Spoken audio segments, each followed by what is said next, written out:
بسم اللہ الرحمن الرحیم۔ السلام علیکم میرے پیارے دوستو، امید کرتا ہوں آپ سب خیریت سے ہوں گے۔ کچھ بہت ہی ضروری باتیں جو ہمیں پتہ ہونی چاہیے کہ قربانی کسے کہتے ہیں اور قربانی کن صورتوں میں واجب ہے اور کن صورتوں میں نہیں۔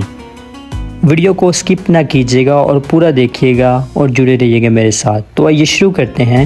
قربانی کرنے سے پہلے یہ ضرور جان لیں، قربانی صرف جانور ذبح کرنا نہیں بلکہ اللہ کے حکم کی پیروی اور نیت کی پاکیزگی کا مظاہرہ ہے۔ اگر نیت مال یا طریقہ درست نہ ہو تو یہ عبادت قربانی نہیں بلکہ محض ایک رسم بن جاتی ہے۔ قربانی کن صورتوں میں جائز نہیں، یاد رکھیے گا۔ نمبر 1، نیت ریکاری کی ہو۔ اگر کوئی شخص دکھاوے یا شہرت کے لیے قربانی کرے تو یہ عبادت قابل قبول نہیں۔ نمبر 2، حرام مال سے قربانی کرنا۔ چوری، سود یا ناجائز طریقے سے کمائے گئے مال سے کی گئی قربانی ناجائز ہے۔ نمبر 3، قربانی کے جانور میں شرعی نقص ہونا، جیسے اندھا یا ایک آنکھ سے اندھا ہو، کانا یا کان کٹا ہو، لنگڑا یا شدید کمزور ہو، پیدائشی عضو مثلاً دم یا کان نہ ہونا، دانت نہ ہو یا زیادہ ٹوٹ چکے ہوں۔ نمبر 4، وقت سے پہلے یا بعد میں ذبح کرنا۔ عید الاضحیٰ کے مخصوص 3 دنوں 10، 11 اور 12 ذوالحجہ کے علاوہ قربانی جائز نہیں۔ نمبر 5، قربانی کے لیے اہل نہ ہونا۔ فقیر، مقروض یا وہ شخص جس کے پاس نصاب سے کم مال ہو، اس پر قربانی واجب نہیں۔ اگر زبردستی کرے اور اپنے اہل و عیال کو تنگ کرے تو یہ عمل ناپسندیدہ ہے۔ نمبر 6، جانور کی دیکھ بھال نہ کرنا۔ اگر جانور کو تکلیف دی جائے، بھوکا رکھا جائے یا ظالمانہ طریقے سے ذبح کیا جائے تو یہ ظلم ہے اور قربانی کی روح ختم ہو جاتی ہے۔ نمبر 7، شریک داری میں فساد ہو۔ اگر اجتماعی قربانی میں نیت یا پیسے کے اعتبار سے فرق ہو یا جھگڑا ہو تو قربانی ناجائز ہو سکتی ہے۔ اب قربانی کن صورتوں میں جائز ہے، ذرا غور سے سنیے گا۔ نمبر 1، اخلاص کے ساتھ صرف اللہ کے لیے قربانی کرنا، نیت خالص ہو صرف اللہ کی رضا کے لیے۔ نمبر 2، حلال اور پاک مال سے خریدے گئے جانور، کمائی جائز ہو تو قربانی بھی قبول ہوگی۔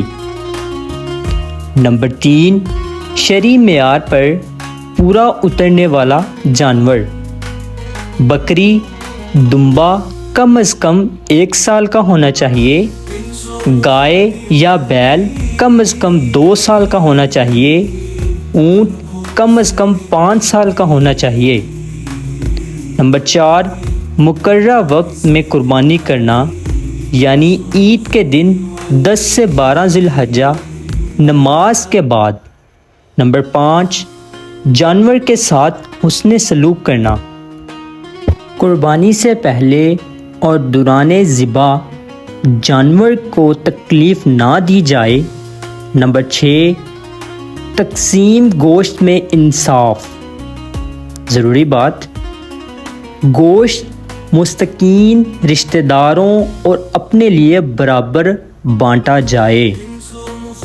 آخر میں یہ یاد رکھیں، قربانی کا مقصد صرف گوشت کاٹنا نہیں بلکہ تقویٰ، نیت کی پاکیزگی اور اللہ کی رضا کا حصول ہے۔ اگر یہ مقصد فوت ہو جائے تو گوشت جانور کا ہوگا، قربانی کا نہیں۔ کچھ بہت ہی ضروری باتیں ہیں، ذرا غور کیجیے گا۔ نمبر 1، قربانی کا اصل پیغام یاد رکھیں، قربانی صرف جانور کاٹنے کا نام نہیں، یہ اپنے نفس، غرور اور خواہشات کو ذبح کرنے کا نام ہے۔ نمبر 2، دل کی نیت اور عمل کی صفائی۔ اللہ کے ہاں نہ گوشت پہنچتا ہے نہ خون، بلکہ دل کی نیت اور تقوی پہنچتا ہے۔ سبحان اللہ۔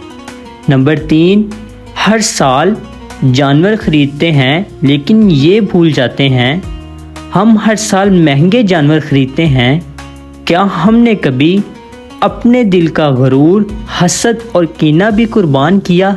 نمبر 4، مستحقین کو مت بھولیں، بہت ضروری بات۔ قربانی کا گوشت بانٹتے ہوئے ان چہروں کو نہ بھولیں جو سال بھر گوشت کی خوشبو کو ترستے ہیں۔ نمبر 5، ابراہیمی جذبہ زندہ رکھیں۔ قربانی صرف ایک عمل نہیں، یہ ابراہیم علیہ السلام کی سنت اور اللہ سے وفا کا عہد ہے۔ کیا ہم اس جذبے کو زندہ رکھ پائیں گے؟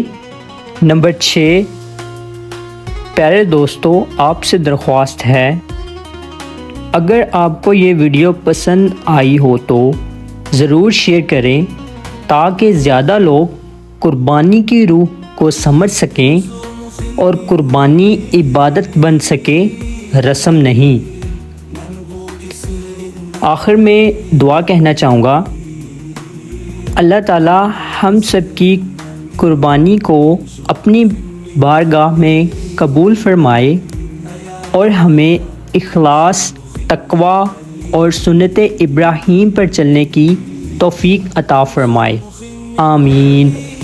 اگر آپ کو میری یہ ویڈیو پسند آئی ہو تو لائک کریں، کمنٹ کریں، شیئر کریں اور سبسکرائب کرنا نہ بھولیے گا۔